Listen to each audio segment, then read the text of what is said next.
Hello' everyone, সকলোলৈ নমস্কাৰ জনাই মই মধুমিতা মোৰ চেনেলটোলৈ স্বাগতম জনাইছোঁ। আশা কৰোঁ সকলো ভালেই আছে, মোৰো ভাল। মই এয়া বনাবলৈ লৈছিলোঁ আজি সাজ।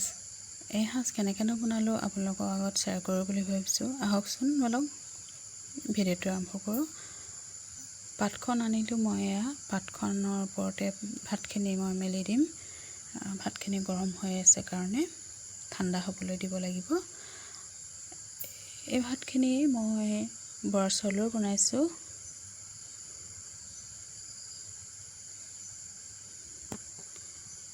এই ভাত আপোনালোকে বনাওঁ বুলি ক'লে চেয়া দিও বনাব পাৰে। মই সোনকালে হওক বুলি কুকাৰতে দি দিলোঁ। ঠাণ্ডা হ'ল এই ভাতখিনি। ঠাণ্ডা হোৱাৰ পিছত এয়া দেখিছেনে, মই পিঠা উলিয়াই লৈছোঁ। এই পিঠা গুড়ি কৰি ল'ব লাগিব।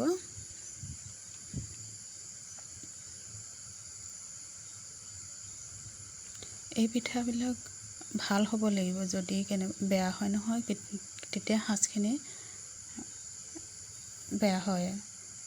পিঠাখিনিৰ ওপৰতে ডিপেণ্ড কৰিব, ভাল সাজ হ'বনে বেয়া সাজ হ'ব।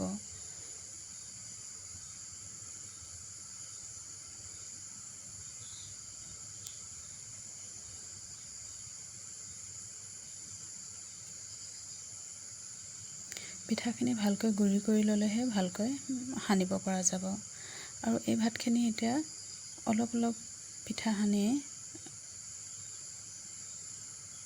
এনেকৈ থৈ যাব লাগিব।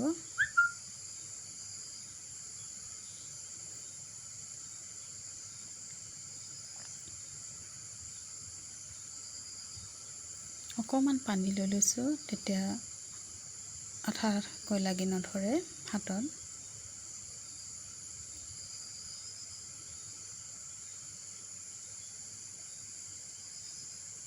এনেকৈ অলপ অলপকৈ চেটিয়াই ভাতখিনি সানি ল'ব লাগিব।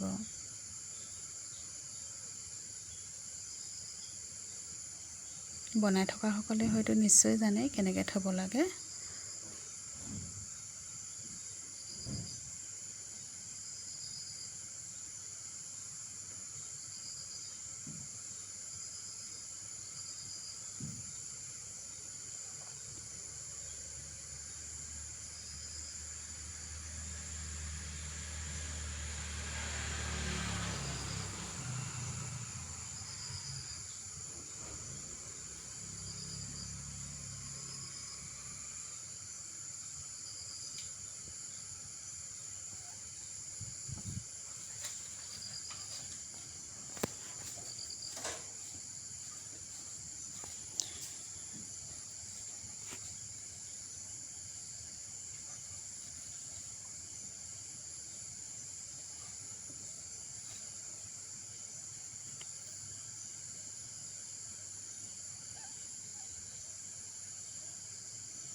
এইখিনি মোৰ গোটেইখিনি সনা হৈ গ'ল। এতিয়া এটা বাচনত, ভালকৈ ধুই ৰখা বাচন এটা লাগিব। এই বাচনটোত মই এতিয়া তলত অলপ পিঠাগুড়ি ছটিয়াই ল'ম।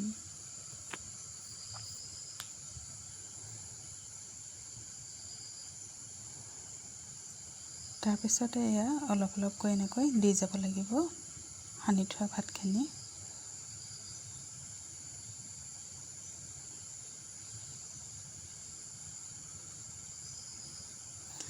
ইয়াৰ মাজতে অকণমান আকৌ পিঠাগুড়ি ছটিয়াই দিছোঁ। যদি কেনেবাকৈ ভাতখিনিত পিঠা লাগি ধৰা নাই, তেতিয়া এই পিঠাখিনি ছটিয়াই দিয়া পিঠাখিনি সম্পূৰ্ণ কৰিব।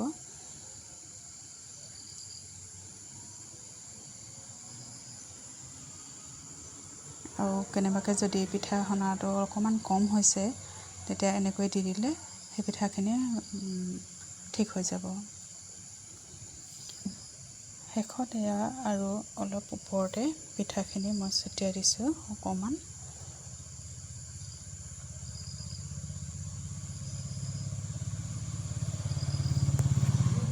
এনে কৰিলে পিঠা কম হোৱাৰ কোনো চান্সেই নাথাকে। এতিয়া অকণমান পানী ছটিয়াই দিছোঁ ওপৰত।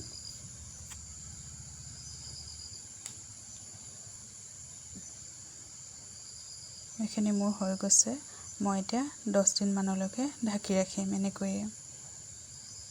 আৰু এয়া দেখিছেনে 10 দিনৰ পিছত উলিয়াইছোঁ, পূৰা ৰহি সাজ ওলাই আছে। এইখিনি উলিয়াই দিলে ৰহি সাজ হৈ যাব। এই সাজখিনি মিঠা হ'ব দেই খাবলৈ। অকণমান উলিয়াই দেখুৱাইছোঁ আপোনালোকক। ভিডিঅ'টো যদি ভাল পাইছে লাইক কৰিব, কমেণ্ট কৰিব। নতুনকৈ যিসকলে মোৰ ভিডিঅ'বোৰ চাইছে প্লিজ ছাবস্ক্ৰাইব কৰিবলৈ নাপাহৰিব। আজিলৈ নমস্কাৰ।